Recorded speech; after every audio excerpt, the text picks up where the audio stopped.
Leader کا کام یہ کہنا. یہ ہیں 3 اہم کام جو انہوں نے گنڈاپور کو سونپے ہیں. آج اس کے پیرلل بھی سن لیں. اس کے پیرلل آج تیمور جھگڑا، شاہد خٹک، عادل بازئی اور مصدق عباسی وہاں پہنچے، مزمل اسلم بھی. تو ان لوگوں کی ملاقات نہیں ہو پائی. عمران خان صاحب سے کئی گھنٹے یہ انتظار کرتے رہے. کچھ لوگوں کی ہوئی، کچھ کی ملاقات نہیں ہوئی. ٹیک اینڈ چوز ابھی بھی جاری ہے. ایک اور صاحب ہیں مہر شرافت. یہ وہی مہر شرافت ہیں جو علی امین سے الجھے تھے 26 نومبر کے معاملے پہ. انہوں نے علی امین گنڈاپور کی آڈیو کال بھی ایک ریلیز ہوئی تھی، ساری کہانی میں نے ویلاگ میں بیان کی تھی. یہ علی امین کے اوپر ایک چیک بھی ہیں. تو ان کو میں اب خبر دینے لگا ہوں آپ کو. ان کو کسی ذمہ دار نے، ان کا تعلق پی ٹی آئی سے، بتایا کہ خان صاحب نے آپ کو یاد کیا ہے. لیکن جو آج میں آپ سے مخاطب ہوں تو آج ہے جمعرات. تو بدھ کی رات انہیں علم ہو چکا تھا سوموار منگل کو خان صاحب نے جمعرات کو بلایا. لیکن بدھ کی رات انہیں اسی شخص کا فون آیا کہ خان صاحب کہہ رہے تھے کہ اگلے ہفتے ملتے ہیں، اس ہفتے کچھ مصروفیت زیادہ ہے، لوگ زیادہ ہیں اور مہر شرافت مائنڈ نہیں کرے گا، اسے اگلے ہفتے بلا لو. اس میں بھی دال میں کچھ کالا ہے، کیونکہ اگر بلایا گیا تھا تو پھر ایک رات پہلے کہا جا رہا ہے کہ آپ نہ آئیں. تو مہر شرافت کے ذمہ بھی کام ہیں کچھ. یہ جب ملیں گے تو ظاہری بات ہے یہ 26 کی کہانی، بشرا بیگم کی، علی امین کی بات وہ بھی سنائیں گے. مہر شرافت پہ خود بھی کئی سوال اٹھتے ہیں، وہ یہ جانیں اور عمران خان جانیں.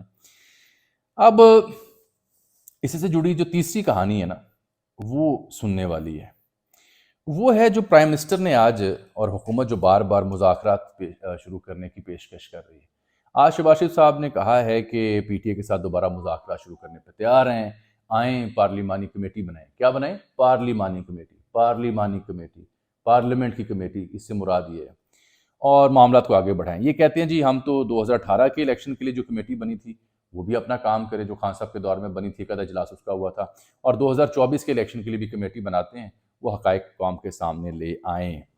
یہ شہباز شریف صاحب نے کہا ہے. اور وہ کہتے ہیں جی کہ ہم باقاعدہ انہیں پیشکش کرتے ہیں اور تحریری طور پر انہوں نے مطالبات دیے تھے، تحریری طور پر ہم بھی جواب دیں گے. لیکن خان صاحب نے آج مذاکراتی کمیٹی جو پی ٹی آئی کی تھی وہ تحلیل کر دی. اب اس میں پہلی بات تو یہ جو حکومت پیشکش کر رہی ہے مذاکرات کی، دھیان سے سنیے گا بات. خان صاحب کہہ رہے ہیں کہ جوڈیشل کمیشن یا جوڈیشل انکوائری کروائی جائے. یہ کہہ رہے ہیں پارلیمانی کمیٹی بنائی جائے. بھائی صاحب پارلیمانی کمیٹی اگر آپ بنائیں گے تو اس میں نون لیگ کے رہنما ہوں گے، پیپلز پارٹی کے رہنما ہوں گے، پی ٹی آئی کے لوگ ہوں گے. تو جب سیاستدان آپس میں مل بیٹھ کے 2018 یا 24 کے الیکشن کی تحقیقات کریں گے تو کھے اور سوا کریں گے، اپنی سیٹیں بچائیں گے، اپنی حکومت بچائیں گے، یا یہ بتائیں گے کہ دھاندلی ہوئی تھی. کامن سینس کی بات ہے. تو چاہے دھاندلی کا معاملہ ہو یا 9 مئی اور 26 کا معاملہ ہو، ہونی جوڈیشل انکوائری چاہیے. اور وہ بھی سب سے اچھی بات پی ٹی آئی کی ٹھیک تھی کہ آپ سینئر موسٹ ججز لگا دیں 4-5، تاکہ عوام کو پتہ ہو سب سے سینئر موسٹ جج ہیں، انڈسپیوٹڈ جج ہیں. تو یہ جو مذاکرات کی پیشکش شہباز سرکار کر رہی ہے یہ ان کی مجبوری ہے. اور مجبوری اس لیے ہے کہ اس سے پہلے کہ عالمی دباؤ بڑھے، کچھ لوگوں کو لگتا ہے نہیں بڑھے گا، بڑھے گا. ابھی کچھ ہوا ہی نہیں.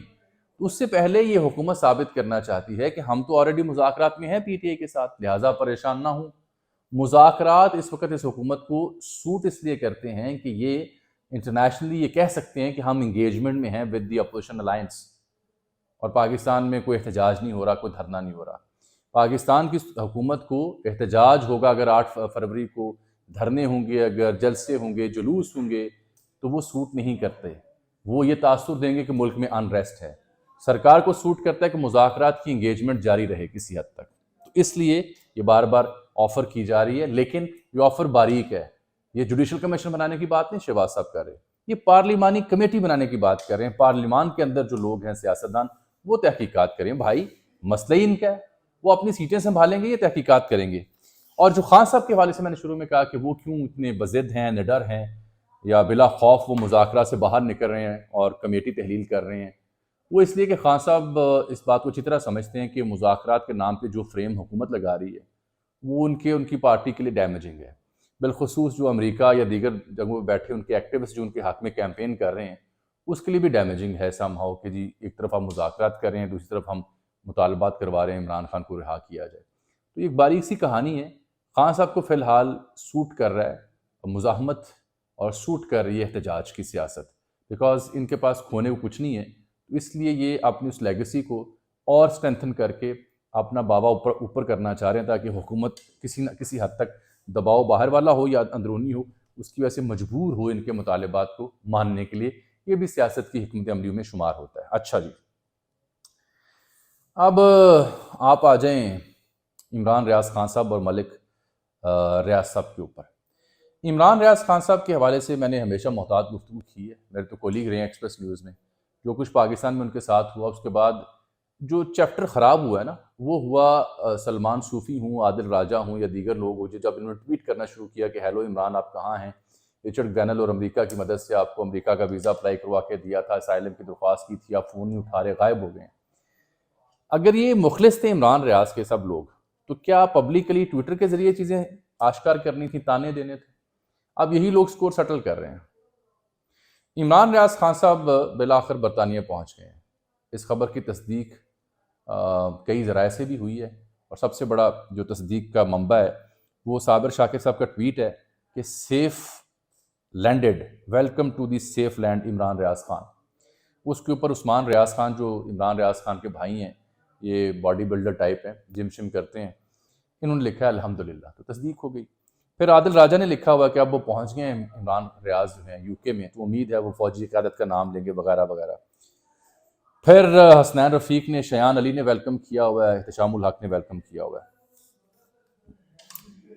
دیکھیے زندگی بڑی تلخ ہوتی ہے. عمران ریاض خان صاحب جب لندن پہنچ گئے ہیں تو میرا خیال ہے یہ ان کا اور ان کے ویورز کا معاملہ ہے. وہ کیوں پہنچے ہیں، کن حالات میں پہنچے ہیں، ان کی زندگی کو کیا خطرہ تھا. میرا تو شکوہ ہے عادل راجہ سے، میجر جو بھی ہیں یہ ریٹائرڈ، اور سلمان صوفی سے کہ بھائی صاحب ایسے لوگوں کے معاملات پبلکلی ڈسکس نہیں کرتے اگر بالخصوص کسی بندے کی جان کو خطرہ ہو اور اس نے آپ کو کانسنٹ نہ دی ہو. اگر آپ اس کے خیر خواہ ہیں عمران ریاض کے تو یوں کسی کے بال کی کھال نہیں اکھاڑتے. اس کا مطلب ہے جیلسی فیکٹر ہے. کیوں نہ ہو، ایک طرف عمران ریاض کی مقبولیت ہے پی ٹی آئی کے یہاں، ایک طرف ان دونوں کی دکانداری ہیں، تو یہ میرا خیال ہے حسد تو ہوتا ہے. لیکن میں تنقید بھی کرتا ہوں اپنے دوستوں پہ اور تعریف بھی. 2003 میں مارچ، اب نون لیگ نے یہ ٹویٹ نکالا ہے عمران ریاض خان صاحب کا. انہوں نے ٹویٹ کیا ہوا پوری قوم کو لندن بھاگنے والے سے بہادری سیکھنی چاہیے. یہ نواز شریف صاحب کے حوالے سے ٹویٹ تھا عمران ریاض خان صاحب کا. اب وہ خود لندن میں ہیں. یہ نون لیگ کے لوگ ان کا ٹویٹ نکال کے انہیں دکھا رہے ہیں اور سکھا رہے ہیں کہ صاحب آپ تو یہ کہا کرتے تھے. دیکھیے کبھی کے دن بڑے کبھی کی راتیں. انسان کو اپنے الفاظ اسی انداز میں بیان کرنے چاہیے جن کا وہ پہرا دے سکے. میری ہمدردیاں ان کے ساتھ ہیں، اللہ انہیں سلامت رکھے، لیکن یہ ان کا اور ایک سیاستدان کا مقابلہ نہیں ہے. ایک وزیر اعظم، ایک پارٹی کے سربراہ جب باہر جاتے ہیں تو اس کا اثر کچھ اور ہوتا ہے. ایک انفرادی طور پر شخص اپنی جان بچانے کے لیے باہر جاتا ہے تو اس کا موازنہ سیاستدان کے بھاگنے سے نہیں بنتا. میں صرف اتنا کہوں گا، لیکن پھر بھی الفاظ کا چناؤ احتیاط سے کرنا چاہیے. ملک ریاض صاحب نے دبئی میں انویسٹمنٹ شروع کی ہے. دبئی میں ان کے جو عربی شیوخ ہیں انہوں نے جس طرح سے ان کی کولیگز کو ویلکم کیا، انہیں اجازت دی کہ وہ بحریہ کی طرز پر وہاں پہ کام شروع کریں. اب ہماری سرکار چاہ رہی ہے کہ ملک ریاض صاحب یہاں آئیں، واپس ان کو واپس لایا جائے، عمران کے خلاف اور دیگر کے خلاف وہ گواہیاں دیں، 190 والا معاملہ ہو یا دیگر ہو. اب میری اطلاع یہ ہے کہ حکومت نے نیب کے ذریعے باقاعدہ یو اے ای تک اپروچ کی ہے کہ ملک صاحب چاہیے ہمیں، یہ ہمیں مطلوب ہے. اب مجھے خبر یہ ملی ملک صاحب کے قریبی حلقوں سے کہ یو اے ای بلا شبہ پاکستان کا ایک دوست ملک ہے، لیکن وہ اپنے دوست سرمایہ کار کو پاکستان کے حوالے نہیں کرے گا. بہت مشکل ہوگا، میرے لیے حیرت ہوگی اگر وہ انہیں حوالے کرتے ہیں. تو ملک ریاض صاحب کا جو خواب ہے اس حکومت کا کہ انہیں واپس بلا کے رگڑا دے کے گواہی لی جائے، وہ مشکل میں مجھے دکھائی دیتا ہے. اس بیچ میں ان کو نقصان ضرور پہنچے گا، ان کے کاروبار کو، ان کے سلسلے کو، کیونکہ ملک ریاض صاحب ہر دور میں تو حکومت کی اسٹیبلشمنٹ کی مدد کر دیا کرتے تھے. یہ پہلا موقع ہے جب وہ خان صاحب کی مقبولیت کو دیکھتے ہوئے وہ ڈیل کرنے میں یا گواہی دینے کو تیاری نہیں پکڑ رہے. تو یہ ہے وہ مدعا. حامد میر صاحب آج ایچ آر سی پی میں بلائے گئے تھے، human right commission of Pakistan, جہاں پہ جو پیکا ایکٹ ہے اس کے خلاف یہ اجلاس ہوا. تو حامد میر صاحب کا ایک جملہ بڑا دلچسپ تھا جو مجھے پسند آیا، میں کوٹ کر رہا ہوں. انہوں نے کہا میرا نام حامد میر ہے، مجھے لوگ صحافی سمجھتے ہیں، میں صحافی نہیں ہوں کیونکہ پاکستان میں صحافت ختم ہو چکی ہے. اس سے بڑا نوحہ، اس سے بڑا احتجاج اور ہو نہیں سکتا. آنے والے دنوں میں احتجاجی سیاست اور اس کے نام پہ جو یدھ ہے پاکستان میں وہ مزید پھیلے گا. حکومت مذاکرات کے پیچھے بھاگے گی، خان مزاحمت کی کوشش کرے گا. اس بیچ میں جب آئے گا بین الاقوامی دباؤ تو صورتحال بدل سکتی ہے، وگرنہ یہ گیم ابھی لمبی چلے گی. وہ جو بھائی صاحب بزنس مین آئے ہوئے ارب پتی، ان کی کہانی میں کل بیان کر چکا ہوں. رئیس ایک کسر پی ٹی اے کے دوستوں نے پوری کر دی ہے. تھوڑے کہے کو زیادہ جانے. اللہ حافظ.